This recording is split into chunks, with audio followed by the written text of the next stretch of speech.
Snorlax. The first thing that comes to mind when you think of this mon is its enormous weight. I mean, look at that thing.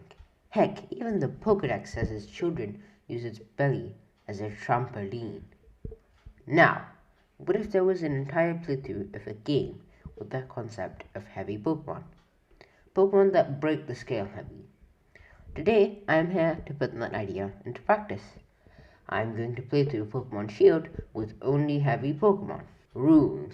You are only allowed to use Pokemon that break the scale when fully evolved. They have to weigh more than 136 kg, 300 pounds to achieve this.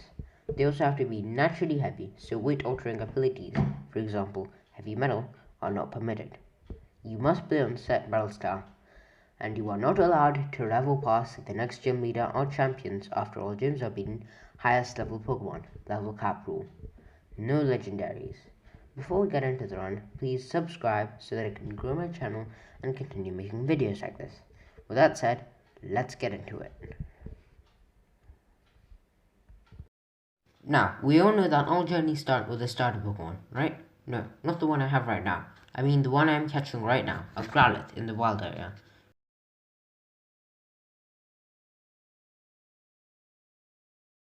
She shall be named Howler.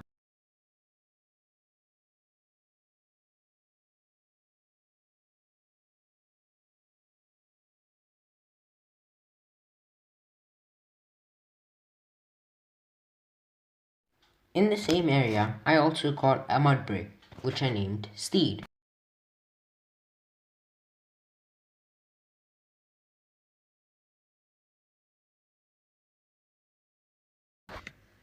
Later, on Route 3, I also added another member to my soon-to-be supersized squad, a Pancham who I named Mischief.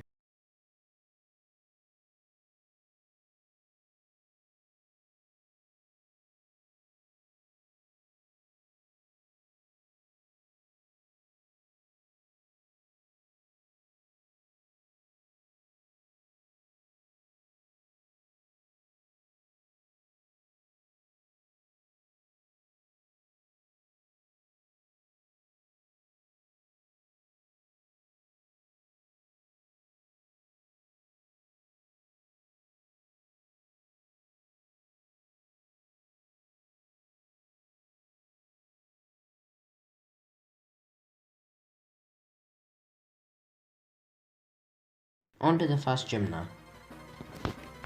With my team severely underleveled, I decided to attempt the fight regardless.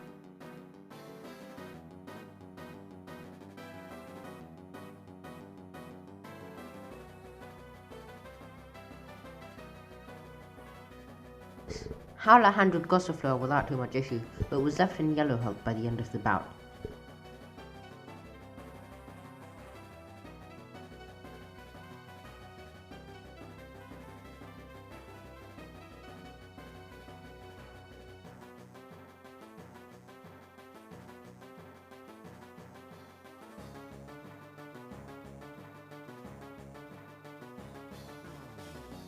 Then came Eldegoss.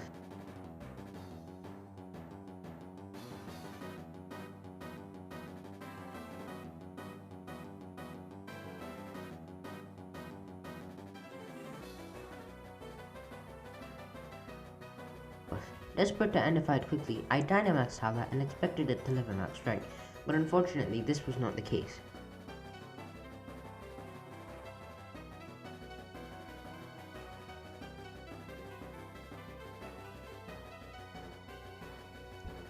After a bit of switching around and healing, Howler was back on the field and quickly dispatched of Eldegoss, winning us our first Galarian badge.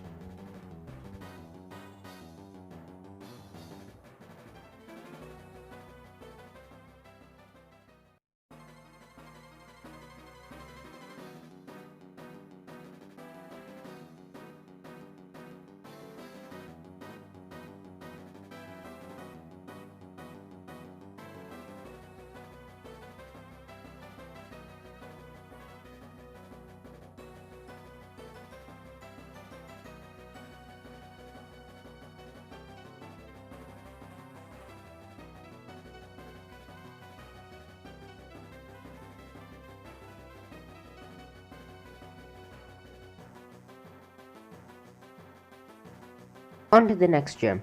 Nessa led with Godine, while I took the opportunity to display our new member Blizzard. Two Razor Leaves later, and Godine is down for the count.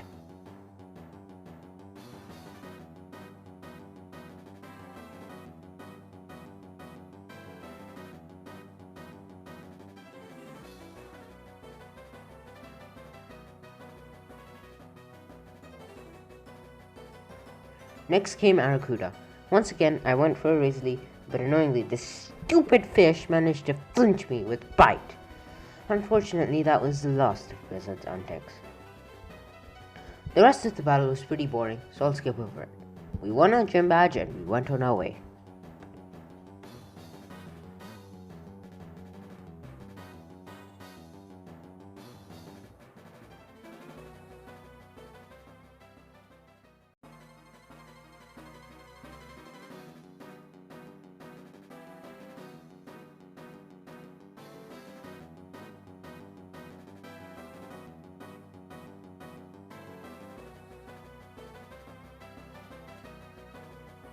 Fire Master Kabu was up next for us. He led with Ninetales and we decided to go for Howler. I had a strategy in mind for this one. I set up Safeguard. Kabu's Pokemon are in love with the move Will-O-Wisp, which is a problem for Steed since he's our only counter to fire and a physical attacker, meaning he does not take burns well. With no risk of burns thanks to Safeguard, I sent in Steed to take care of Ninetales. A couple of bulldozers were enough and Kabu was down one Pokemon. In the same fashion, I also defeated Arcanine. However, in the midst of the fight, Safeguard expired and unfortunately Steed got burned. Right before Centiskorch came in. Uh-oh. As you might have already figured out, Steed didn't stay for much longer after that. Whittling down Centiskorch's Gigantamax stance, I Dynamax Mischief to guarantee the knockout. A few max strikes and bulldozers later, Centiskorch was down and I just earned my third badge.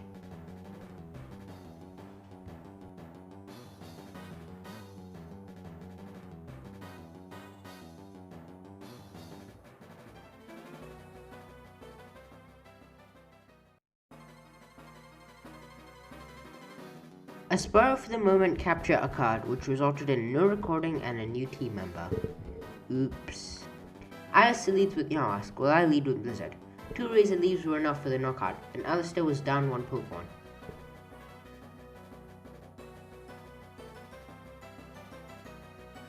Next was Castle.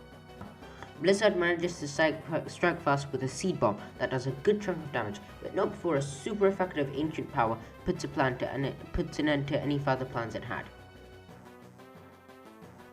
Next up for our team was the new member Drake. One crunch was enough for Castella, and now half of Alistair's spooky squad was down for the count.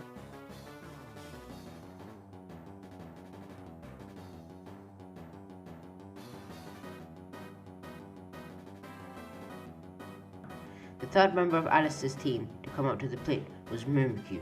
If I'd used Crunch here, it would only be neutral, so I decided to go for a Water Wall, which does barely anything due to Mimikyu's frustrating ability Disguise. Two more waterfalls sufficed though, and I'd finally gotten Alistair down to his last mon, Gigantamax Gengar.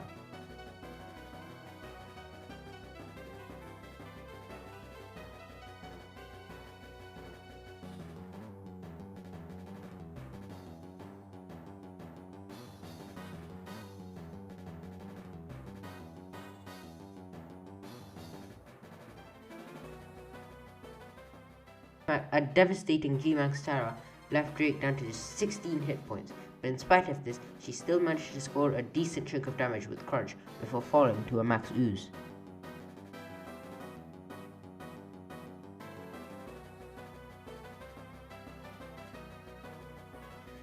Next was Mischief, and her Dynamax abilities quickly took care of Gengars. With that, half of her batch case was filled.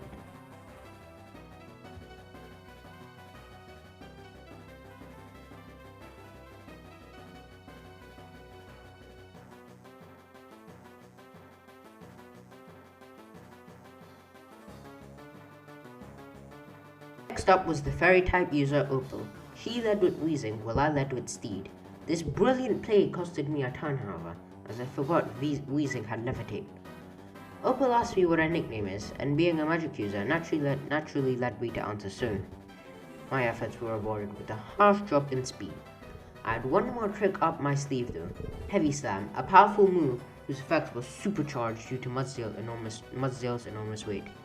Next up was Mobile, and my grand moves proved useful, just as Opal gave her second question a while, her favourite colour.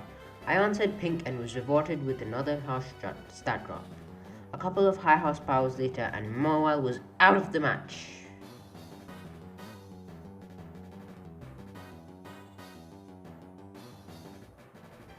Next was Togekiss, and Steed had put in his hard work for the day. Blizzard made a swift entrance afterwards, and then Opal heard what she wanted to hear. I was rewarded with a hefty attack boost, and then was able to strike fast with a boosted Ice Shard. This did a decent chunk of damage before Blizzard was down for the count. Then came Drake, who was able to put a swift end to Togekiss with an Ice Fang.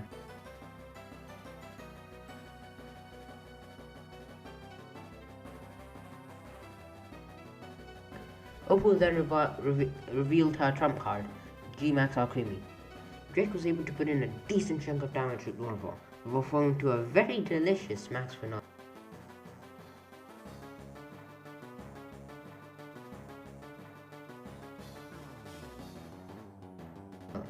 Hala came in, Dynamax, and 2 maxes later, Alchemy was done and we are just on our 5th badge.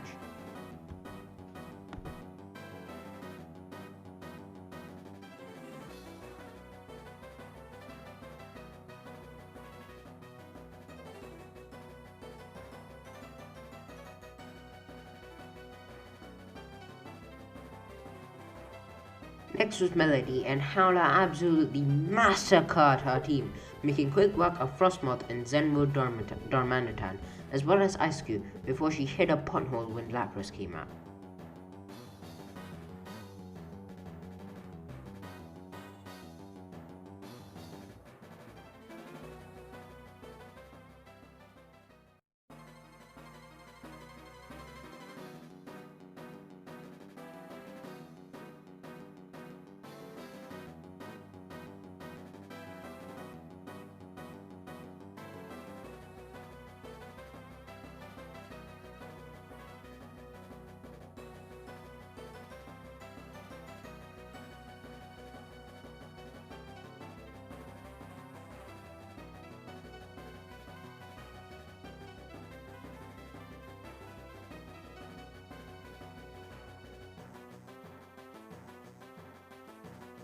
Mischief was having none of this, so she stomped in and Dynamaxed, and was able to get in one Max Knuckle before getting knocked out by a Max Geyser.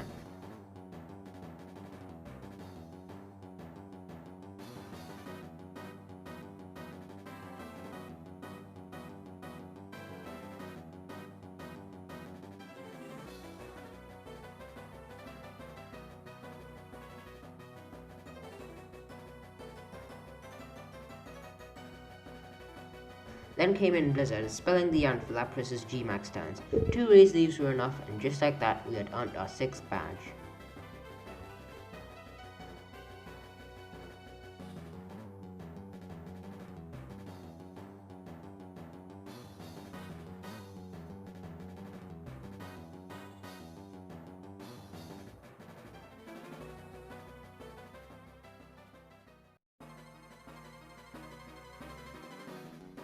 Next was Pears, the oddball of the gym challenge.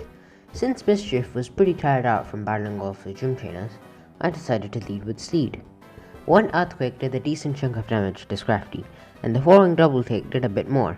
One more dose of Double Kick and Scrafty was down. Up next was Malamar, and a Heavy Slam did about a third of Malamar's max HP. What follows next is a truly disgusting turn of events. Watch.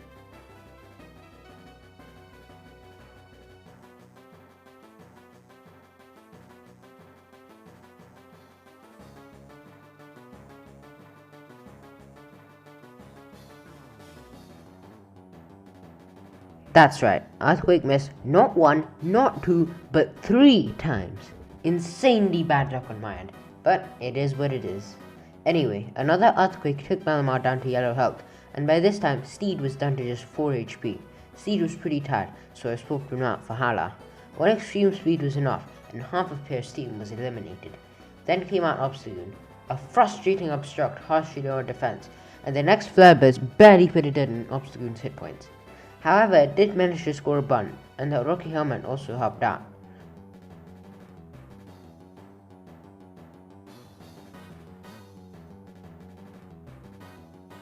After that, Howler went down, so a slightly tuckered out Mischief came in to finish the job with a Circle Turn.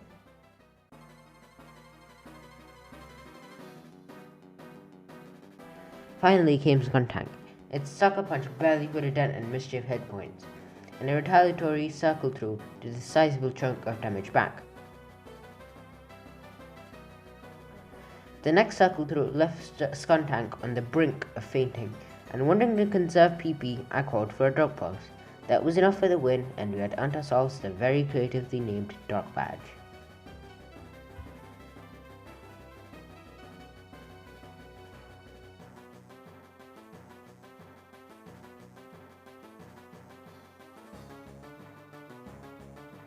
Finally was Raihan, the double battle-loving Dragon-type leader.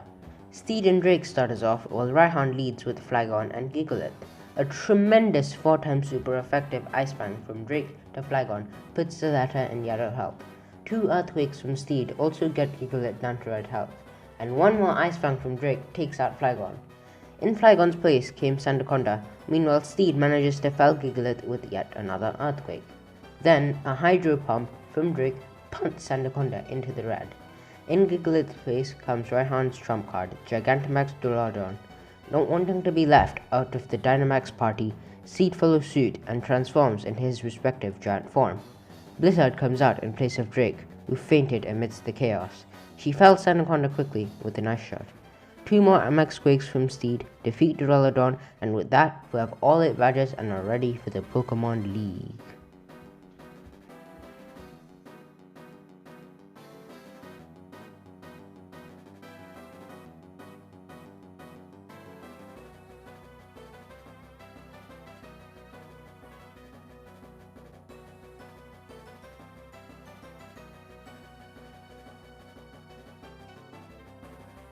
Before that, however, we have one last thing to do in the wild area, and that is to complete our team by adding the final member, Gumi.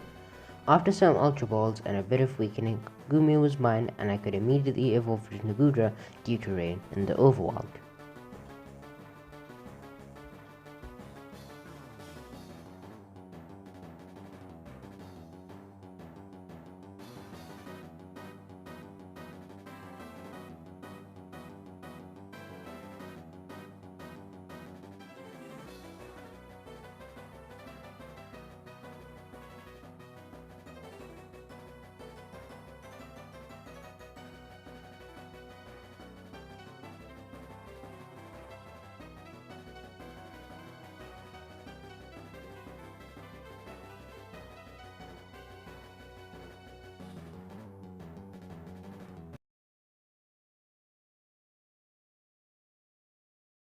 After averting Galarian disaster, I was ready for the final challenge of the run, Leon. I led with Numelgon, but only because he was in the front spot of the party with Alia. I actually meant to lead with Steed, and Leon leads with Aegislash. An Earthquake OHKOs Aegislash, and Leon is suddenly down 1 Pokemon.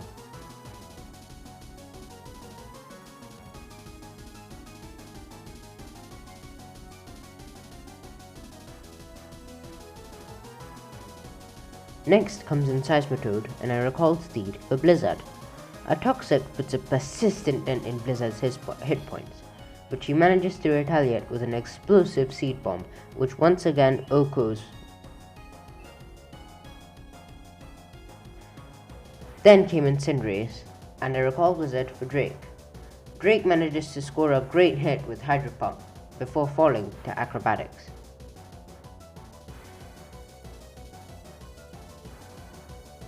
Hala then came in to quickly finish the job.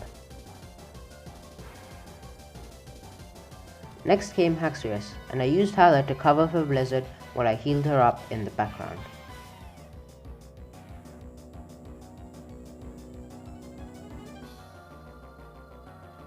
Hala then went down to an Earthquake, and then Blizzard struck with her namesake. bringing Haxorus down to just a sliver of health, which Hale was able to deal with.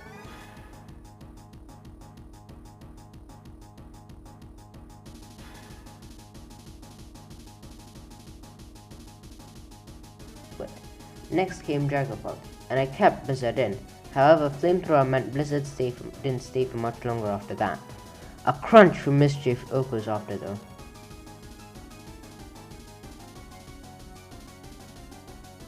The final leg of the final battle was Leon's Gigantamax Charizard.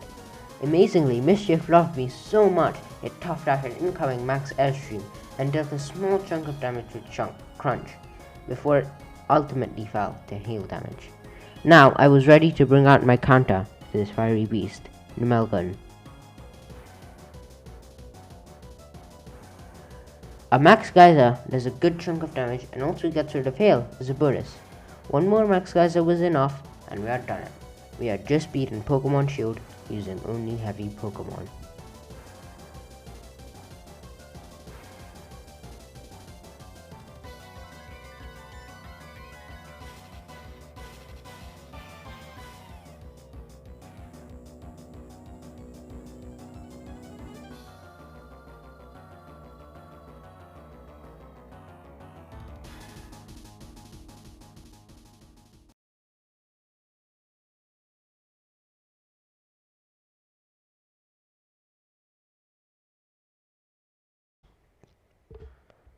This challenge was really fun to make, and it was one challenge that was completely original and that nobody else had done before. It was also my first playthrough challenge, and that added to the magic of the run.